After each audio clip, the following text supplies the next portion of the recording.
है ना। तो आप लोगों को ये पता होना चाहिए कि भाई जो मैं बता रहा हूँ वो रियल में कितना सच है, खुद से उसकी खोजबीन करो। पहली बात तो सुनो सबकी बात, अपनी वो समझो जो खुद रिसर्च कर लो। जैसे मान लो मैंने आपको कोई बात बताई और आपको वह बात सच्ची लगी तो रिसर्च करो, अगर वह बात झूठी लगी तो भी रिसर्च करो। मतलब सच और झूठ खुद की रिसर्च के बिना नहीं मानना। मैं कह रहा हूं इसलिए नहीं मानना, कोई दूसरा मेरे अपोजिशन वाला कह रहा है वो नहीं मानना, क्योंकि सिर्फ कहने को तो कोई कुछ भी कह देगा यार, अगर भाई मुंह के आगे मैदान पड़ा कोई कुछ बोल दो। तो बोलना इंपॉर्टेंट नहीं है, बोला क्या जा रहा है और उसका असलियत में समाज पे क्या रिलेवेंस है और आप उसको अपने जीवन के साथ कैसे देखते हो। क्या आपको उसमें से कुछ चीजें होती नजर आ रही हैं?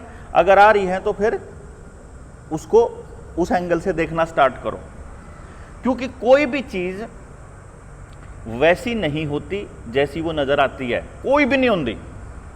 भाई जिस तरह मान लो मेरा नाम देवेंद्र बलारा है, भाई क्या है देवेंद्र बलारा?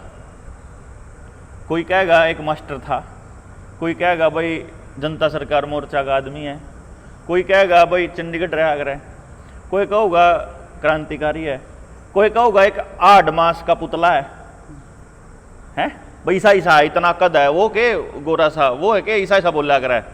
फिर मैं कहूँ वो है देवेंद्र बलारा। भाई कई लोग मेरी फोटो ने दिखा के कहेंगे भाई यो है देवेंद्र बलारा, यो तो कौन देवेंद्र, तो देवेंद्र तो यो है।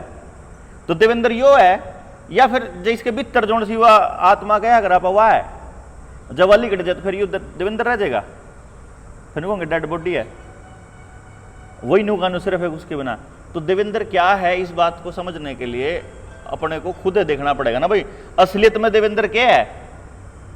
इसीलिए मैं वो बात कह रहा हूं कि जब अपन रिसर्च करें तो उसको अपने लेवल पे करें। सबसे पहला सवाल दिमाग में आता है जब भी हम किसी को भी समझाते हैं ना पूरी दुनिया में, तो उनके दिमाग में एक सवाल आता है, भाई सरकार ऐसा क्यों करेगी। जैसे अगर मान लो थोड़े दिन पहले जो इंजेक्शन लग रहे थे उसके बारे में जब सच्चाई बताया कर देना हम कि सरकार ऐसा करने का प्लान बना रही है, तो जो लोग सरकार के फेवर के थे ना और जो नहीं थे वो भी, उनके भी दिमाग में एक बात तो जा वही है, भाई सरकार ऐसा क्यों करेगी, सरकार ने क्या मिलेगा। फिर हम उनसे समझान दे सरकार नहीं करती इसमें। भाई सरकार कौन है, आप बताओ सरकार कौन है। आपके पास कौन आया था मतलब इंजेक्शन लगाने के लिए या बीमारी के बारे में बताने के लिए? आंगनबाड़ी वर्कर, आशा वर्कर, वह सरकार है।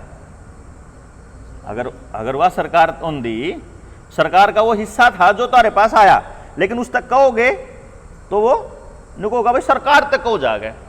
फिर कहूँ भाई कौन सी सरकार, डीसी तक वहाँ डीसी कहूँगा ना भाई मैं नहीं, मैं तो नौकर हूँ, सरकार ने कहो जागे।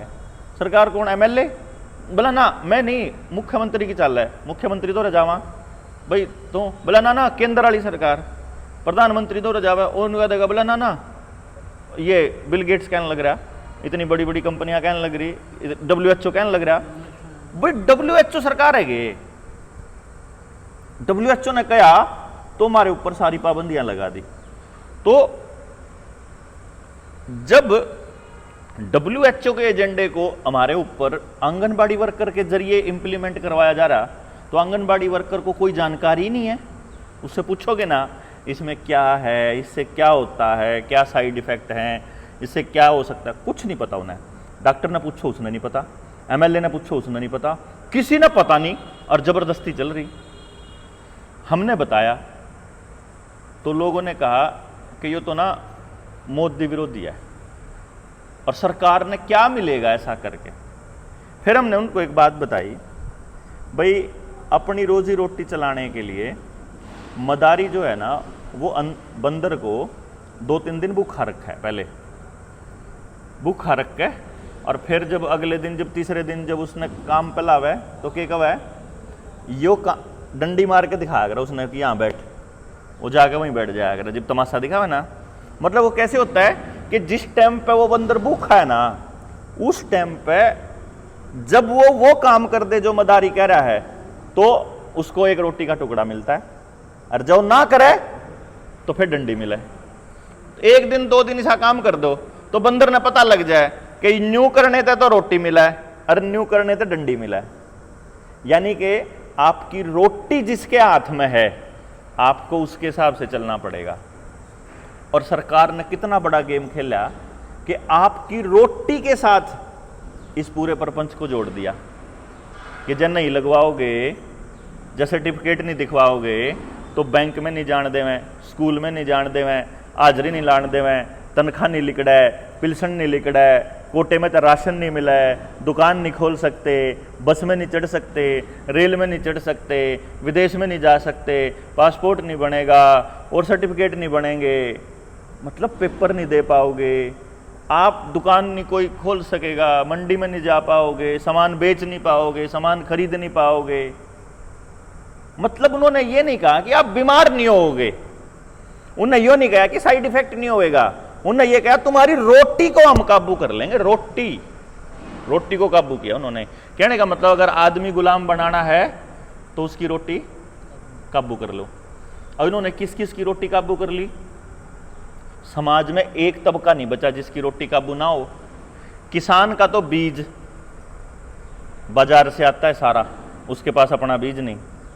दुकानदार के पास सारा सामान ऑनलाइन सस्ता और ऑफलाइन महंगा। ठीक, बाजार ये चाहेंगे दुकान खुल जाएगी, ये चाहेंगे दुकान बंद हो जाएगी, तो रोटी बंद, कहने वाला रोटी काबू में। गरीब आदमी की मजदूरी नहीं रही। अब पहली बात तो शरीर में जान ही नहीं रही मेहनत करने वाली। जब जान रह जाए तो वो एक काम रोबोट और मशीन ज्यादा जल्दी कर सके कम खर्चे में, तो फिर जमींदार ने क्यों बुलाओगे, है कि नहीं? नो सॉरी, मजदूर ने क्यों बुलाओगे? तो मजदूर किसके ऊपर निर्भर हो गया फिर? कोटे वाले राशन के। अब कोटे वाला राशन जो वो भी रोटी काबू कर ली, तो और कौन सा तबका बचा भाई फिर? नौकरी वाले का तो रोटी है ही काबू में, उनके दस्तखत के, या नहीं माने तो मतलब समाज के सारे तबकों को पहले काबू कर लिया है, और उसके बाद कहा कि पहले लगवा का हो फिर रोटी खा पाओगे। और ये किस लिए था? दिमाग में एक चीज डालने के लिए था कि सरकार बड़ी चीज होती है, सरकार से लड़ना नहीं है। और ये काम किसने किया? सब ने किया। कोई पॉलिटिकल पार्टी ऐसी नहीं थी जो आपके लिए बोली थी? एक भी बोली हो? और कमाल की बात यह थी कि यहां तो बीजेपी की सरकार है, हरियाणा में तो, यहां राजस्थान में कांग्रेस की सरकार है, और दिल्ली के अंदर आम आदमी पार्टी की है। उन दिनों की बात है, लॉकडाउन के दिनों की बात। तीनों जने अपने अपनी जगह लॉकडाउन लगाने लग रहे। तीनों जने न्यू कहने लग रहे कि भाई तुम इन सारों के इंजेक्शन लाओ। तीनों ही जने, कोई भी एक दूसरे को ये नहीं कह रहा कि तुम, हाँ राहुल गांधी भी न्यू कह रहा भाई तुम ला नहीं रहे हैं। और अरविंद केजरीवाल ने तो कमाल ही करा।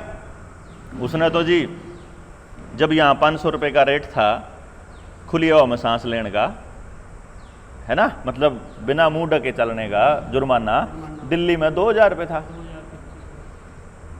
मतलब कमाल की बात है, सारी पॉलिटिकल पार्टियां एक सिरे से काम आ गई एक ही जगह पे। और इससे भी अगला स्टेप पे क्या है कि भाई असल में ये क्या करना चाहते हैं। अगर इस बात की जानकारी चाहिए तो आप में से किस किस को दावोस में, जो अभी थोड़े दिन पहले दावोस में वर्ल्ड इकोनॉमिक फोरम की वो हुई थी, मीटिंग हुई थी, आप में से पता किसी को? आपको पता और किसी ने नहीं पता। दावोस में एक मीटिंग हुई जिसके अंदर जो दुनिया के टॉप कंपनियों के मालिक थे उन्होंने एक बात बताई कि हम लोग हैकेबल ह्यूमन की टेक्निक बना चुके हैं। हैकेबल ह्यूमन समझे?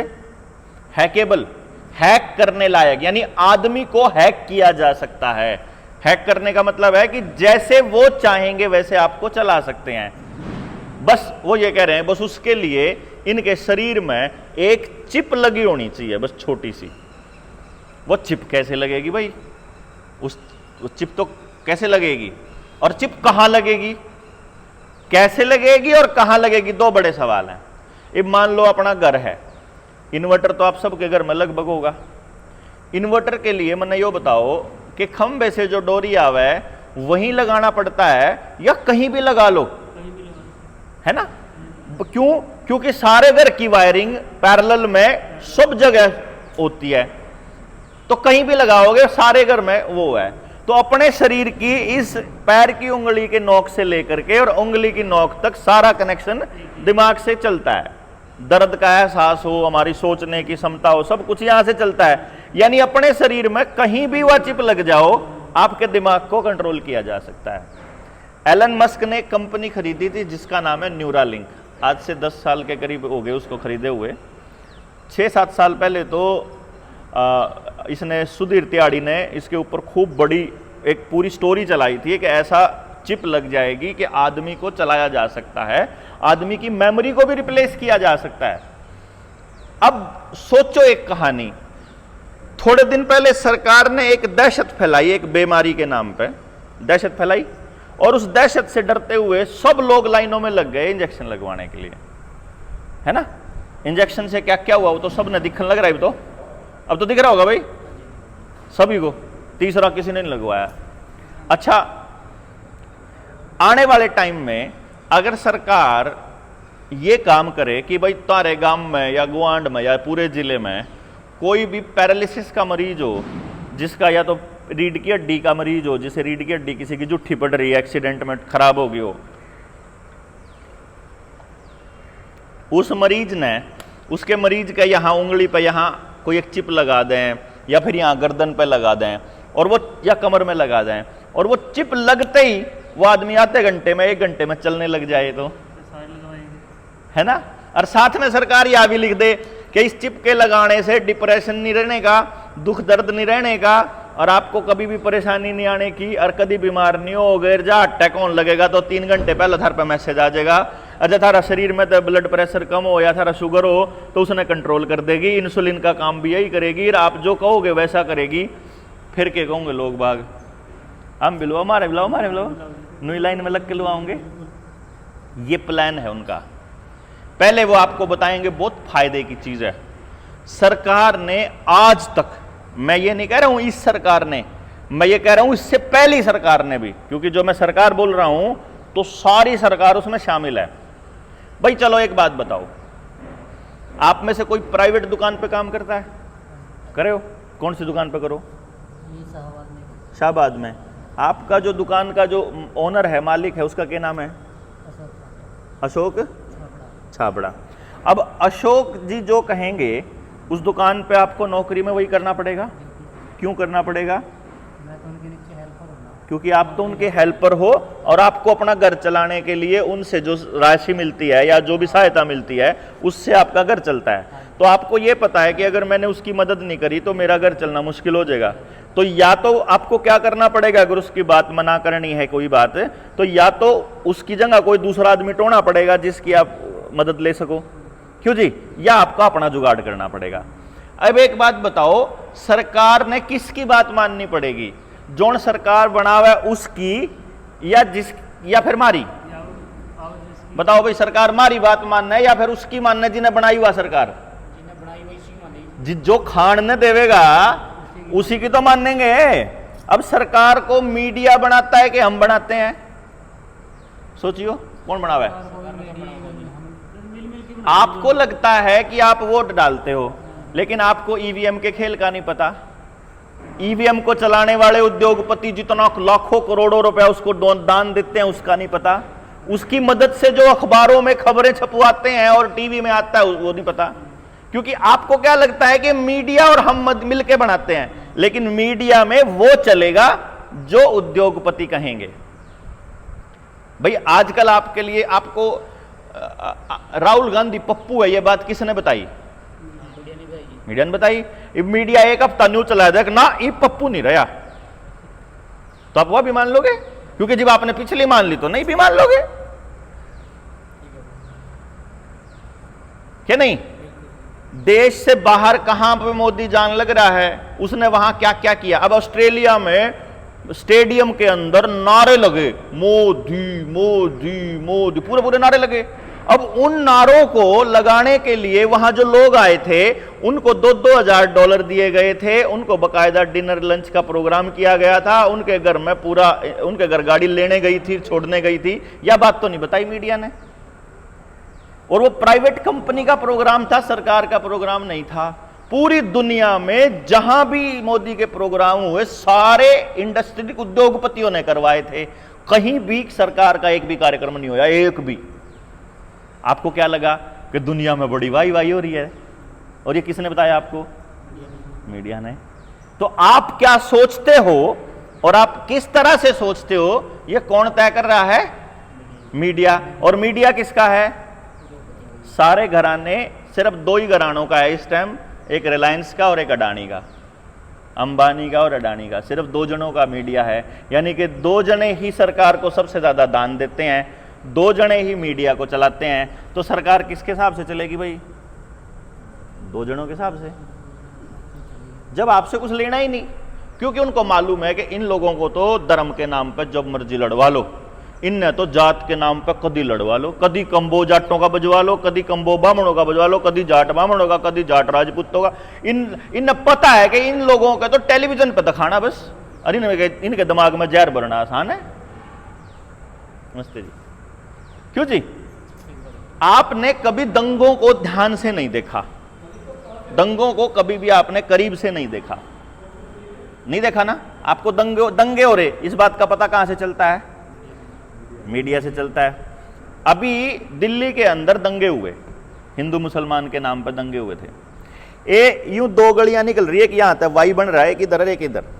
इस गली की तो टेलीविजन तस्वीर दिखाने लग रहा दंगों की, और दूसरी गली में हिंदू मुसलमान इकट्ठे रमजान में बैठे, वहां पूरी की पूरी फैमिलियां बैठी हैं उसी जुमा बिल्कुल जड़ की गलियों में, और सारा देश जला दिया ये दिखाने लग रहा मीडिया, जबकि सारी दुनिया में किस तरह काम चल रहा है ये नहीं कोई दिखाया। कभी आपको कैराना के बारे में बताएंगे? कभी आप कैराना जाके नहीं देख पाए? हमारी तो रिश्तेदारियां हैं वहां, हम तो खूब रह के भी आ रहे रातों ने भी, हमने तो पता है किस तरह रहो है। जिस तरीके से सारी बिरादरियां अपने गांव में रहो हैं, अपने शहरों में रहो हैं, ऐसे ही रहो हैं हर जगह। लेकिन वो लोग क्या दिखाते हैं? कभी रह के देखिए मुसलमानों के बीच में, ऐसी ऐसी बात बताएंगे। जब भी आप भाईचारे की बात करने लगोगे ना, वो ऐसी ऐसी बातें प्लांटेड लेके आएंगे जो सिखाई जाती हैं। अब कहने का मतलब ये हुआ, रोटी इनके हाथ में होगी, सोचोगे क्या ये इनके हाथ में हो गया, सरकार इनके हाथ में होगी, तो आपके हाथ में क्या बचा? भाई आपको रोजगार मिलेगा या ना मिलेगा, ये भी तय इंडस्ट्रियलिस्ट करेंगे, उद्योगपति करेंगे। आपका बच्चा अस्पताल में पैदा होएगा कि घर में नॉर्मल डिलीवरी होगी, ये भी अब सरकार तय करती है। अगर दाई आजकल बच्चा पैदा करने के लिए आगे आ जाए तो उसके खिलाफ FIR हो जाएगी। दाई नहीं करवा सकती आपका बच्चे का पैदा होने वाला प्रोसेस। वो तो गांव वाले ज्यादा मजबूत है तो करवा रही है, अगर आंगनबाड़ी आशा वर्कर चाहे तो FIR करा देगी, ठीक है। वो तो कम तो रखी जाती है ना भाई। जिस तरीके से जिस प्रजाति को इन्होंने खत्म करना है उसके खिलाफ कार्रवाइयां चालू कर दो, और जो इन्होंने चालू रखनी है उसको मान दे देना स्टार्ट कर दो। अच्छा जी, आपका बच्चा बिना, अगर आप आधार कार्ड नहीं बनवाओगे तो आपका काम नहीं करेंगे। घर पे पैदा होएगा, क्यों जी? तो कहेंगे सर, आधार कार्ड के बिना कोई काम नहीं करते। आधार कार्ड क्या है मालूम है आपको? आधार कार्ड के बारे में मालूम है कुछ? तो पहचान पत्र तो आपका लाइसेंस भी है, पहचान पत्र तो आपका वोटर कार्ड भी है, पहचान पत्र तो आपका पैन कार्ड भी है, पहचान पत्र तो गांव का सरपंच लिख के दे देगा फोटो के ऊपर मोहर मार के मैं इसने जानने लग रहा है, यो फलाने का छोरा है, वो भी है। पहचान पत्र तो स्कूल कॉलेज का सर्टिफिकेट होगा, वो भी है। पहचान पत्र तो लाइब्रेरी से मिल जाएगा, वो भी है। पहचान पत्र तो दुनिया जान के बनाए जा सकते हैं, और बनन लग रहे हमारा राशन कार्ड है। तो आधार ही जरूरी क्यों है, क्या आपको मालूम है? क्योंकि आधार कार्ड आपको गिरवी रखने का दस्तावेज है, यह आपको नहीं पता। जैसे जब प्लॉट आपका होता है, उस प्लॉट के ऊपर जब आप मकान बनाते हो, प्लॉट आपने खरीदा या आपका पुश्तैनी प्लॉट है कोई जिसके ऊपर सरकार का कोई पैसा नहीं लग रहा, फिर आपने उसके ऊपर मकान बनाना, और मकान बनाने के लिए आपको चाहिए 20 लाख या 10 लाख या 5 लाख का लोन। तो कागज मकान के जाएंगे कि प्लॉट के जाएंगे? मकान में प्लॉट के जाएंगे। रजिस्ट्री प्लॉट की हो, मकान की नहीं होती मेरे भाई। दोनों चीजें की जाएगी फिर तो। प्लॉट ही जाएगा। गिरवी कौन रखा जाएगा? प्लॉट। और अगर आप अपने मकान, जो आपने मकान पे तो लगाया था 1 करोड़, उसमें तो लोन लिया था 5 लाख का, जब 5 लाख चुकता ना करवाओगे ना तो ऊपर बनाया हुआ 1 करोड़ का मकान भी जाएगा और नीचे का जो प्लॉट था पुश्तैनी वो भी जाएगा। समझे? सिर्फ वो कागज का टुकड़ा उसको नीलाम कर देगा। अभी आप लोगों को नहीं पता, लेकिन मैं आपको कुछ ऐसी दस्तावेज बताता हूं। एक लेडी थी, उसका सरनेम तो मुझे नहीं मालूम, एलिजाबेथ नाम के, एलिजाबेथ उसका नाम था, स्पेन की थी वह। उसने पेपल बुल को चैलेंज कर दिया। पेपल बुल मालूम है? नहीं पता? दुनिया में 3 पेपल बुल आए। पेपल बुल का मतलब क्या होता है? जनता के नाम किसी बड़ी धार्मिक संस्था का एक दस्तावेज। तो जो पोप है ना वेटिकन सिटी का, पोप का तो नाम सुना होगा आपने, पोप का तो सुना होगा ना। तीसरा पेपल बुल दिया था पोप ने 1392 में। और पहले और दूसरे और तीसरे पेपल बुल का निचोड़ क्या है? उसका निचोड़ यह है कि उसने ये कहा कि मैं परमात्मा का प्रतिनिधि हूं, यीशु परमात्मा है, यीशु ईसा मसीह वो परमात्मा है। वो चला गया है अब, क्योंकि उसको बलि चढ़ा दिया था उनके कागजों के हिसाब से। वो बोले वो चला गया है और यीशु ने मुझे बताया सपने में आकर के कि पूरी दुनिया की आत्माएं पोप के अधीन रहेंगी जब तक मैं दोबारा जन्म नहीं लूंगा। तो पूरी दुनिया के जो लोग हैं वो पोप के अधीन में काम करेंगे, जैसे पोप कहेगा वैसे। जिन देशों ने मान लिया मान लिया। अब जहां पोप ने जानदा कोई नहीं, जहां पोप का नाम नहीं किसी ने सुना, वहां कैसे पता चलेगा? उनको कैसे काबू करेंगे? उनकी जमीनें कैसे काबू करेंगे? तो उसके लिए उन्होंने खेल खेला कि चलो पुर्तगालियों को इधर भेज दिया, ईस्ट की तरफ, पूर्व की तरफ, और वेस्ट में अमेरिका की तरफ डच को भेज दिया, डच वालों को भेज दिया। भाई मारे को क्या कहते हैं? भारत की खोज किसने करी? वास्को डी गामा ने। और कोलंबस ने किसकी करी? अमेरिका की। अब खोज करने का क्या मतलब है? हम कोई खूरे थे? हम तो थे, हम तो कबीले में रहा करते।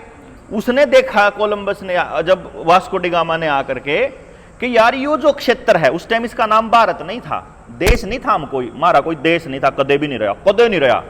ना कोई कागज था, ना कोई हमने ज्योग्राफी में कुछ बना रखा था, ना हमारा कोई कानून था, ना हमारा कोई संविधान था, ना हमारी कोई नागरिकता थी। हम क्या थे? हमारा जिस क्षेत्र में हम रहते थे वो किसी कबीले के अधीन आता था। उस कबीले की अपनी मान्यता थी और वो मान्यता ही उस कबीले का कानून था। फिर आगे चले जाओ तो दूसरा कबीला था। भाई जुगर न्यू समझ लो, जाट हो गए, कंबो हो गए, और फिर उरेंता आ गए तो राजपूत हो गए। तो जिन जो क्षेत्र में जो रह रहे, जिसकी जैसी मान्यता वही उसके कानून, और लोकल जो लोग थे उन्हीं के हाथ में वो कानून और न्याय व्यवस्था थी। तो अपना जो खाना पीना मौज मस्ती सारी की सारी वो उस हिसाब से चल रही थी।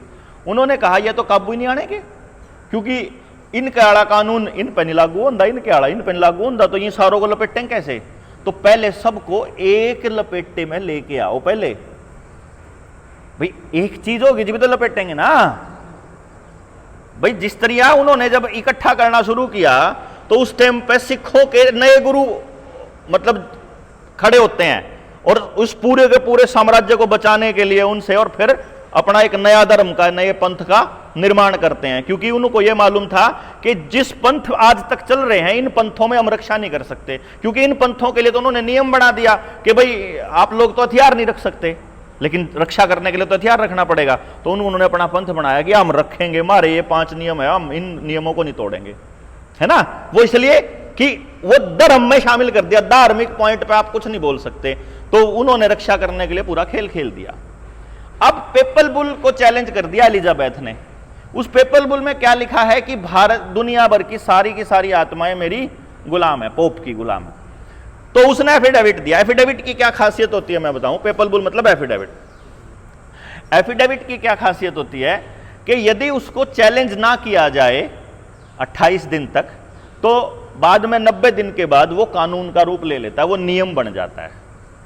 तो जब उसने किया तो पूरी दुनिया के लोगों को मालूम ही नहीं था। तो वो जो अंग्रेज आते मारे को दिखाते जो गादड़ चिट्ठा गया करें, अरे हम अनपढ़ आदमी था, हमने क्या ही का पता नहीं, देखिए पेपुल दे रखा है, यो परमात्मा ने, अच्छा रहा राम ने लिख के दे रखा। आप तो वैसे ही आस्तिक लोग थे भाई, जो भगवान ने दे रखा उससे तो के लड़ना था, उससे तो उसके खिलाफ तो कुछ बोलना ही नहीं। तो हमने धीरे धीरे अंग्रेजों के सामने सरेंडर करना स्टार्ट कर दिया। और किसी भी सभ्यता को अगर खत्म करना हो, अगर उसको मारना हो, तो उसके लिए बड़ा आसान तरीका है, उन कहना शुरू कर दो थम तो नीच हो, थम तो लिच्चड़ हो, थम तो गरीब हो, थम तो निकम्मे हो, थम तो बसूरे हो, थमने तो क्या ही किसूर नहीं, थम तो अनपढ़ हो, थमने तो इसका नहीं पता, थमने तो इसका नहीं पता, थमने तो इसका नहीं पता। क्योंकि तभी तो आप अपने ऊपर गलानी करोगे। अगर आप अपनी सभ्यता के ऊपर गर्व करोगे तो फिर सामने वाले को मुंह तोड़ जवाब दे दोगे। अब उन्होंने कहा कि सती प्रथा किसने खत्म करी, हमारे को छोटे छोटे पढ़ाया जाता, राजा राम मोहन राय ने खत्म करी। लेकिन हमने तो अपने इतिहास में हमारे दादे पड़दादे, हमारा कोई बतांदा ही नहीं कि हमारे सती प्रथा नाम की कोई चीज थी। आप क्या परिवारों में कभी कोई सुनी हो को कहानी, कदे सुनी हो, कभी गांव में सुनी हो, कभी कोई कहानी नहीं, कभी दूर दूर तक। अर्नु का बिला भारत में सती प्रथा थी, है ना। कुछ जगह दो चार घरानों में, दो चार घरों में कोई औरत जो है वो अपने पति से इतना लगाव करती हो, या किसी का मेंटल बैलेंस बिगड़ रहा हो, उस चलते वह दूसरे आदमी के नजदीक ना जाना चाहती हो, तो उसने अपने पति के साथ वह कूद गई, धक्के था, बात अलग है। लेकिन धक्के तमान ने किसी की औरत को जड़ाया हो ऐसा कहीं नहीं होया। कुछ जगह कुछ होता होगा, कोई छोटे मोटे, क्योंकि वो एक था ही नहीं ना भारत देश, किसी कबीले में कुछ छोटा मोटा होता होगा तो बात नहीं आ रही है। लेकिन उन लोगों ने क्या कहा कि भारत में यह रिवाज था। रही बात जितनी कुरीतियों की बात करते हैं अंग्रेजों ने, जितना अपने इतिहास के अंदर लिखा, सब सारा फ्रॉड। यानी हम लोगों को यह एहसास दिलाया कि तुम लोग तो हो नीच लेवल के, और हमने थरते जीना सिखाया। अब इनको चाहिए तो थे हमारा लोहा, एल्यूमिनियम, कोयला, उसके लिए इन्होंने रेल की ट्रैक बिछाए। अनु का यु विकास होया। अब जो सड़कें बनने लग रही, जो ऊंची ऊंची सड़क और बड़ी बड़ी रेलवे की ट्रैक है, आपने मांगी है, मैं आपने चाहिए, मैं आप में तो चाहिए दियो किसी ने, सारे गांव ने जाकर पूछियो, किसी ने, उनकी जरूरत ही नहीं थी। लेकिन कट कट कट साल भीतर में सारा बन गया। अरे मारे जरूरत की चीज जाकर मांगते रहो, कुछ नहीं बनेगा, क्योंकि सरकार आपके लिए काम कर ही नहीं रही भाई, सरकार तो उन्हीं के लिए काम कर रही। तो वो जो पेपल बुल को चैलेंज किया एलिजाबेथ ने, उसने कहा कि भाई मैं तो स्वतंत्र हूं, मैं तो आजाद पैदा होया, मेरे सांस कैसे चल रहे किसी ने नहीं पता, वो परमात्मा चला रहा। जब मेरे सांस तेरे काबू में नहीं, मेरे अंदर पेट में क्या हो रहा तेरे काबू में नहीं, मेरे काबू में नहीं, इसके काबू में नहीं, किसी काबू में नहीं। जो मैं हूं, मैं जिंदा हूं सूरज की रोशनी से, हवा से, पानी से, तो तू कौन है मेरा को अपना गुलाम बनाने वाला। तो उसने कहा कि पॉप ने हमारे साथ धोखा किया, और इसने इस पेपल बुल को जारी करके जो आज तक जितने भी संसाधन थे, ये कोयला, एल्यूमिनियम, लोहा, सोना, ये लुट्टा जो हमारा, और हमारी मेहनत को जो पैसा अपने पास रखा, उसको वापस हमको पूरी धरती पे चाहिए। और उन्होंने ये कहा कि पूरी धरती हर मानव की है, हर इंसान की है, और उस धरती के ऊपर हर आदमी का बराबर हक है, कोई एक आदमी उसके ऊपर नहीं रख सकता। और उसने ये चैलेंज दे दिया इंटरनेशनल कोर्ट ऑफ जस्टिस के अंदर। वो पूरा का पूरा दस्तावेज है, जिसने भी चाहिए ऑनलाइन पड़ा हुआ है सीसीसी की वेबसाइट पे, यूसीसी की। अब उसने क्या कहा, अब उसको भी, अब ये जो लोग हैं, जो शैतानी लोग हैं, जो जिन्होंने ये गेम चलाया, ये 2015 की बात है, फाइलिंग हुई 2017 में, उसने ये निर्णय आना शुरू हो गया, और 20 में तो ये फाइनल हो गया निर्णय कि हाँ भाई ये, क्योंकि इन्होंने, पोप ने क्या किया, उसके एफिडेविट का जवाब नहीं दिया। और जब उसका जवाब नहीं दिया, तो जब भी किसी एफिडेविट को चैलेंज नहीं किया जाता तो वो नियम बन जाता है। तो ये नियम पास हो गया इंटरनेशनल कोर्ट के अंदर, यूनिवर्सल लॉ में, कि आप सब जो हैं अपनी मर्जी के मालिक हो, और कोई किसी को गुलाम नहीं रख सकता। अब इन्होंने सोचा कि ये तो सारी दुनिया की दौलत, अगर यह बात पब्लिक तक पहुंच गई तो सारी दुनिया की दौलत लुट जाएगी हमारी, क्योंकि लोगों को पता चल जाएगा कि यार हम तो आजाद है कति पूरी तरह से, ये तो हम बांध ही नहीं सकते। उसके बाद गेम प्लान चालू हुआ। आधार कार्ड का गेम पहले से चालू कर रखा था, तो इन्होंने उस आधार कार्ड के साथ एक चीज और जोड़नी शुरू करी, एक नया केमिकल डालना शुरू किया आपके शरीर में, जिसका पेटेंट बिल गेट्स के नाम पे था। और उसका नाम एक्सपेरिमेंटल जीन थेरेपी था। एक बीमारी को पूरी तरह से प्रोपेगेट करा पूरी मीडिया, पूरी दुनिया में, और पूरी दुनिया के अंदर लोगों के शरीरों में वो केमिकल डाल दिया। चाहे कोई केमिकल डलवाने ने तैयार नहीं, तो उन्होंने ये कहा तू सर्टिफिकेट बनवा ले, बस सर्टिफिकेट बनवा कि मैं गुलाम हूं। जिसने भी वो सर्टिफिकेट बना लिया, जिसने भी अपने शरीर में वो डलवा लिया, वो आदमी का अपने शरीर पे हक खत्म हो गया, क्योंकि तब उन्होंने ये कहा कि ये लोग मरने वाले थे, हमने बचाए हैं, इसलिए अब ये हमारी प्रॉपर्टी है, और ये जो आधार कार्ड की गुलामी का दस्तावेज ऐसे आई। तो आपका जीना मरना अब उनके हाथ में होगा। तो अब वो आप लोगों को काबू करने के लिए आ रहे हैं, इसीलिए आपके जीवन की हर चीज को आधार कार्ड के साथ जोड़ रहे हैं। आपका वोटर कार्ड है जी, voter card, ration card, voter card, ration card, बिजली का बिल, पानी का बिल, गाड़ी के आरसी, घर के कागज, खेत के कागज, property ID, family ID, gas का connection, bank account, ITR, PAN number, और कोई दस्तावेज रह गया हो, सारे कागजों को कहां जोड़ रहे हैं? ये आधार के साथ। यानी कि अगली बार, जब पिछली बार आपको कैसे काबू किया इन्होंने, रोटी काबू करके, अगली बार आपको काबू करने के लिए सिर्फ आधार को इनएक्टिव कर दो। आप जाओगे सचिवालय में काम कराने के लिए, आप कहोगे जी भाई साहब करियो, वो कहोगा तो तेरा तो आधार बंद पड़ा, अब फिर किस तरह चलेगा? अगोड़े जा अपने CHC सेंटर पे, फिर CHC सेंटर पे जाओगे, CHC सेंटर वाला कहोगा, अगर क्योंकि अनपढ़ आदमियों के लिए CHC सेंटर बना दिए इन्होंने, CHC सेंटर वाला कहोगा अरे तने तीसरी लुवाई थी, अकना लुवा ले, चल को नहीं, कुछ नहीं काम बना तो लुवानी पड़ेगी। अब भाई मन तो सुना यो है, शुरू में तो आपका तीसरे का सर्टिफिकेट भी बन जाएगा, क्योंकि आदमी क्या चाह रहा है, इनको ये मालूम है कि जो अपना आदमी है वो दो रास्ते ढूंढता है, एक तो आसान रास्ता और एक अपना रास्ता। दुनिया जाओ बाढ़ में, मारे जो लोग हैं उन्हें पता है कि ये सिर्फ अपना राह बचावेंगे, भाई मन ने छोड़ दे बाकी दुनिया ने मार ले, कोई चक्कर नहीं है। तो अपना जुगाड़ करेंगे और आसान रास्ता टोएंगे।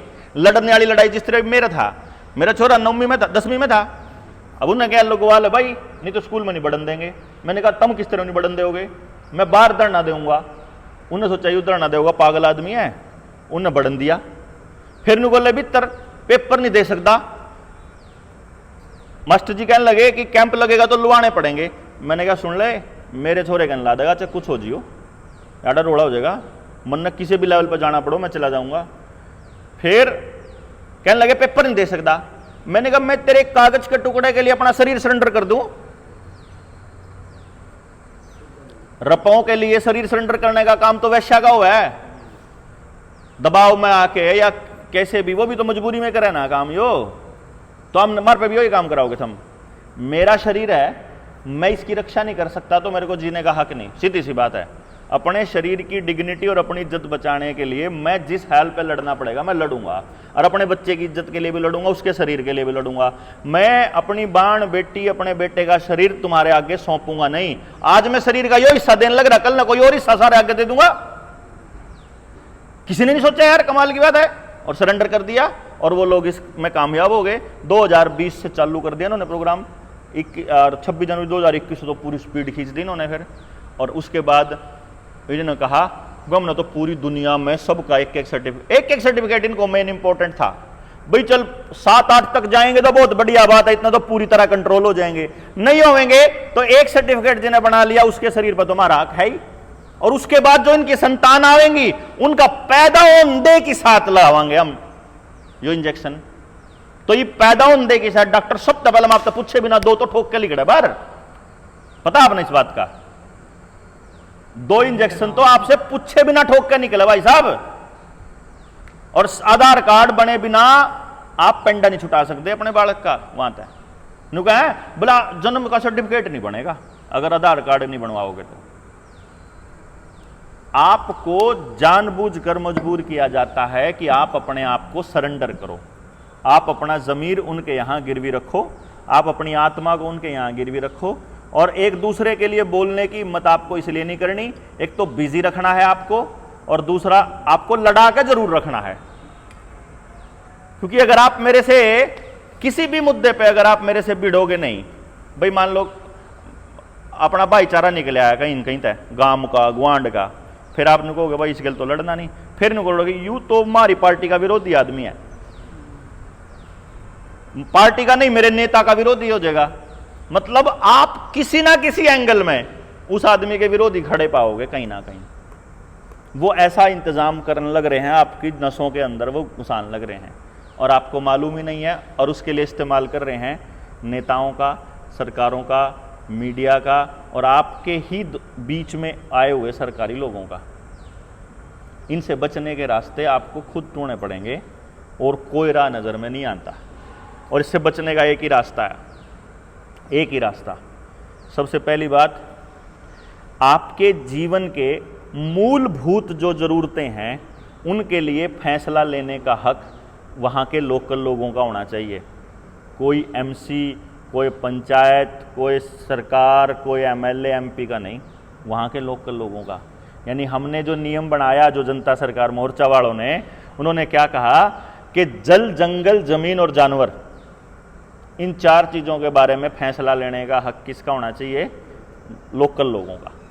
भाई मेरे को यहाँ जंगल चाहिए कि नहीं चाहिए, यहाँ के लोग बताएंगे। सरकार बताती है कि ये जंगल काट दो, ये जंगल जो है प्राइवेट कंपनी को दे दो। अभी वो कह रहे हैं कि 3 लाख एकड़ की जमीन जो है छत्तीसगढ़ में रिलायंस को देंगे, और छत्तीसगढ़ में तो कांग्रेस की सरकार है।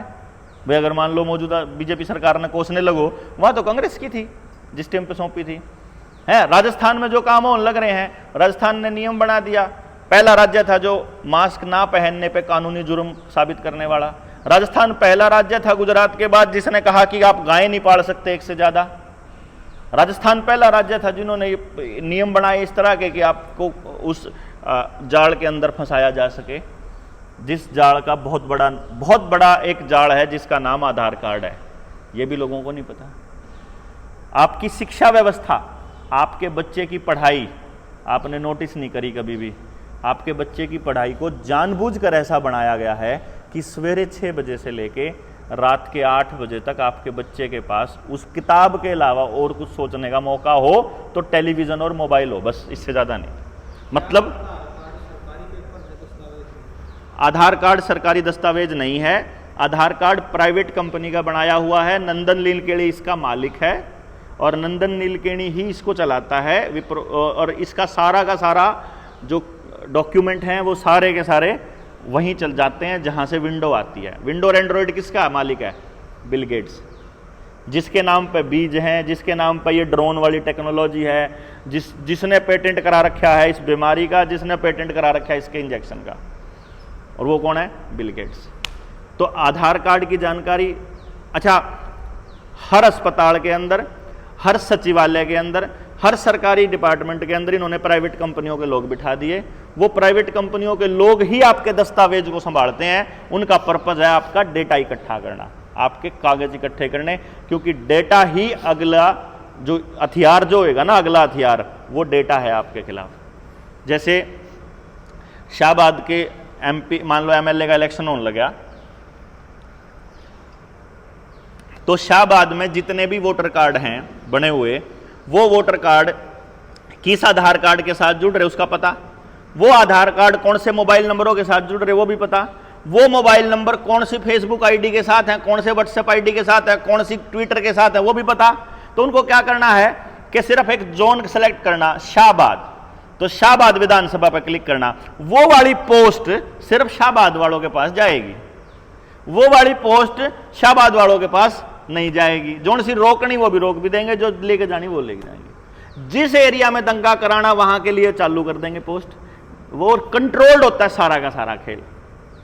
जैसे पुलवामा करवाया गया, जैसे इससे पहले के चाहे गोधरा करवाया गया, चाहे 1984 का हो, चाहे ये अभी अभी दिल्ली के अंदर हुए थे, सारे के सारे इलेक्शन ये हो।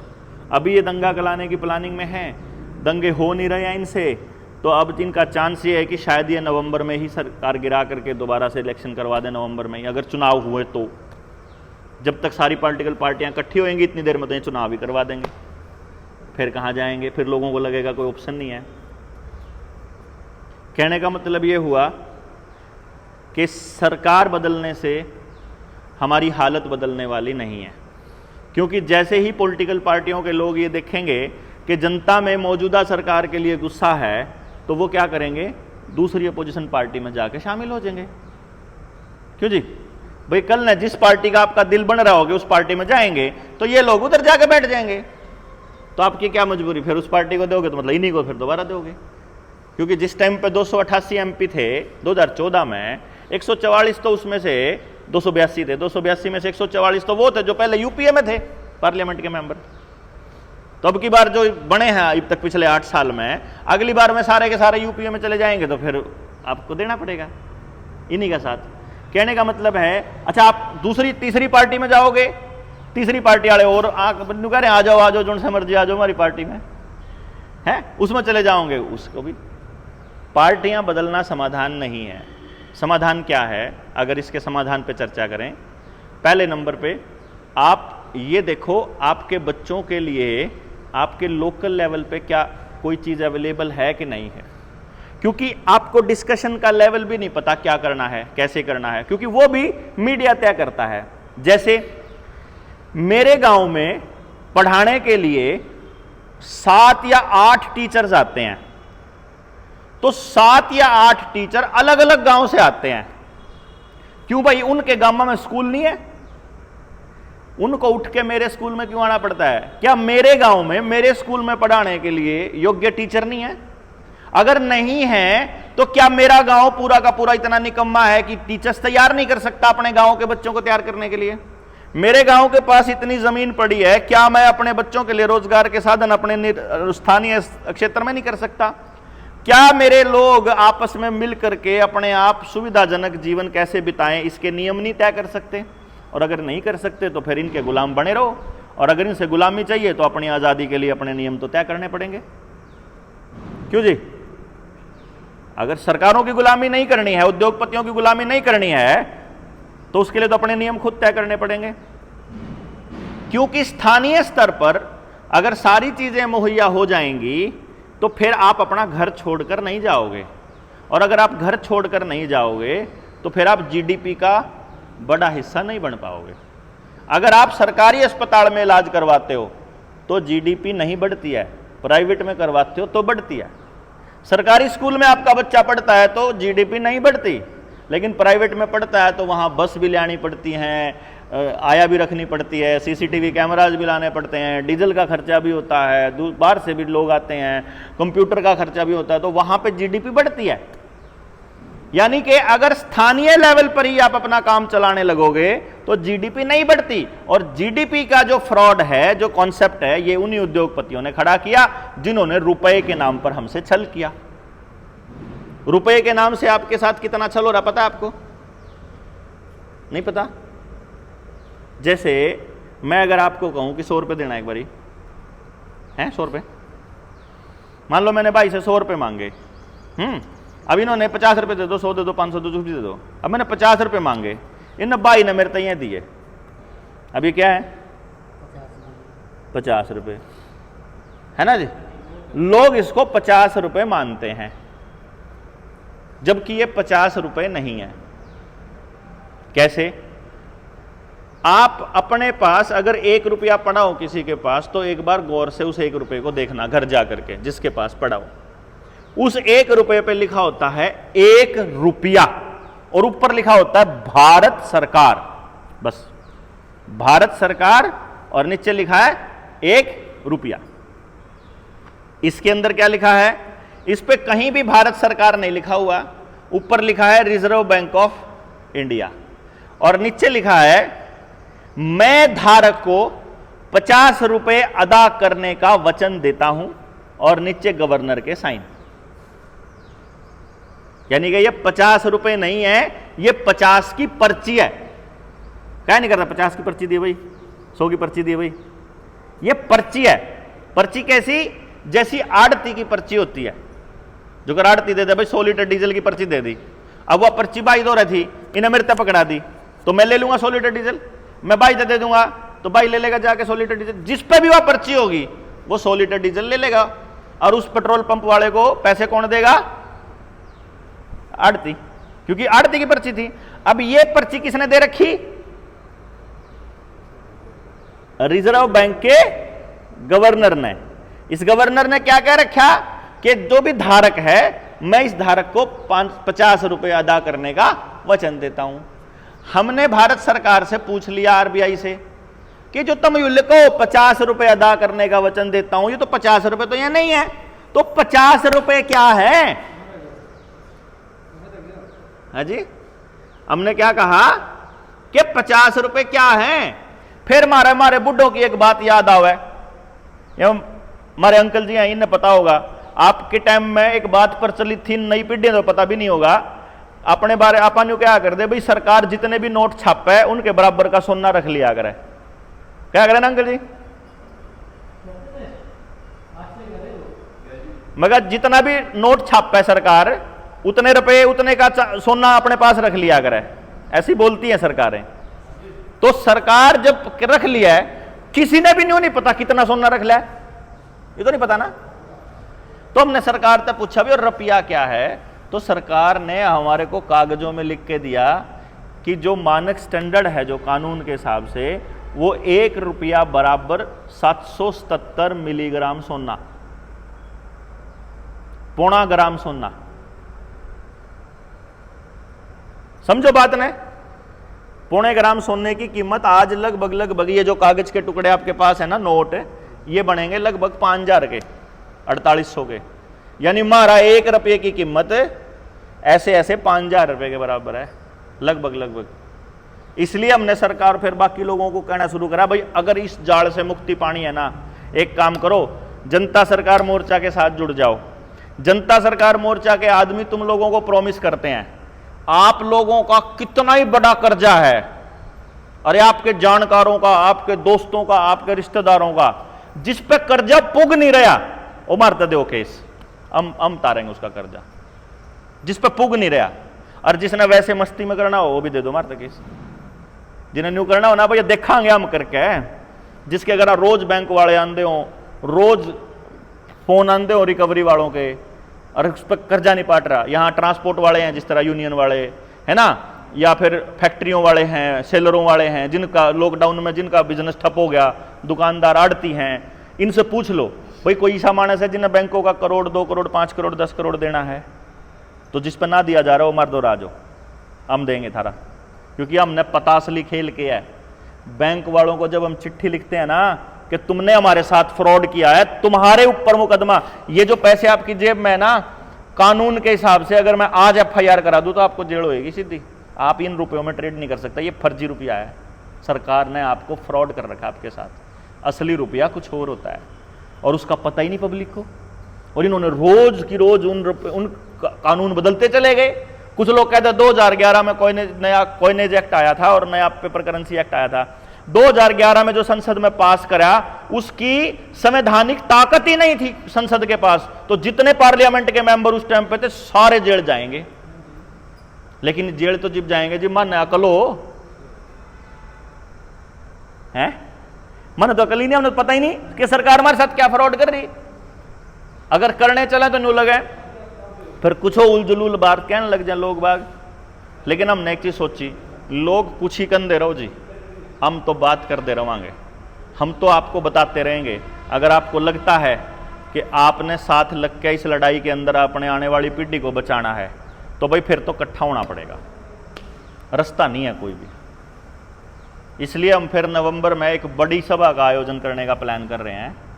नवंबर में आगे 4-5 महीने हैं। हमारा टारगेट है करनाल में कम से कम 10,000 आदमी इकट्ठे करना, बचपन बचाओ अभियान के नाम पे, कि हम अपने बच्चों की अगली पीढ़ी को बचाना चाह रहे हैं। हम एक ऐसी एजुकेशन सिस्टम, एक ऐसी शिक्षण व्यवस्था चालू करना चाहते हैं जिसमें हर बच्चे को रोजगार संभव हो, हर बच्चे को। और हमारे पास टेक्निक है, हमारे पास ऐसी टेक्निक है कि हम 3 साल के बच्चे का टैलेंट भी पता लगा सकें कि ये बच्चा साइंटिस्ट बनने के लिए पैदा हो रहा, प्लेयर बनने के लिए पैदा हो रहा, आर्टिस्ट बनने के लिए पैदा हो रहा, पढ़ने के लिए हो रहा, लिटरेचर का है, बोलने का है, नेता बनने का है, क्या करने का है। तो जब उस बच्चे के बारे में हमारे को पहले से ही पता चल जाएगा, हम गांव राम मिलकर न, सारा समाज मिलकर उन बच्चों की तरक्की के लिए काम नहीं कर सकते। क्योंकि देखो स्कूल वाले तो नहीं करते जी, ट्राई मार ली होगी, कोई स्कूल वाला, कॉलेज वाला, कोई भी इंस्टीट्यूट वाला, कोई कोचिंग सेंटर वाला तो नहीं करता आपके बच्चों के लिए, कोई नेता नहीं करेगा आपके बच्चों के लिए, क्यों जी? कोई बिजनेसमैन नहीं करेगा आपके बच्चों के लिए, आपके बच्चों के लिए कोई नहीं करेगा, क्योंकि आप ही नहीं कर रहे। जिनके बच्चे बर्बाद होने लग रहे उन नहीं फुर्सत नहीं, जब तो फिर प्राइवेट कंपनी वालों ने के ठेका ले रखा है, उन दे रहे हो बेरोजगार, आपको नशा रखने का अधिकार दे देंगे, आपको मोबाइल में फ्री डाटा दे देंगे, लगे रहो उलझे पड़े रहो उसी के अंदर, क्यों जी? इसीलिए हमने एक चीज सोची कि समस्या हमारी है, समाधान भी हमको मिलकर करना पड़ेगा, रास्ता कोई और नहीं है। इसलिए हम लोग ये मान रहे हैं कि एक तो हम ट्रेनिंग करेंगे अभी बहुत जल्दी 3 दिन की।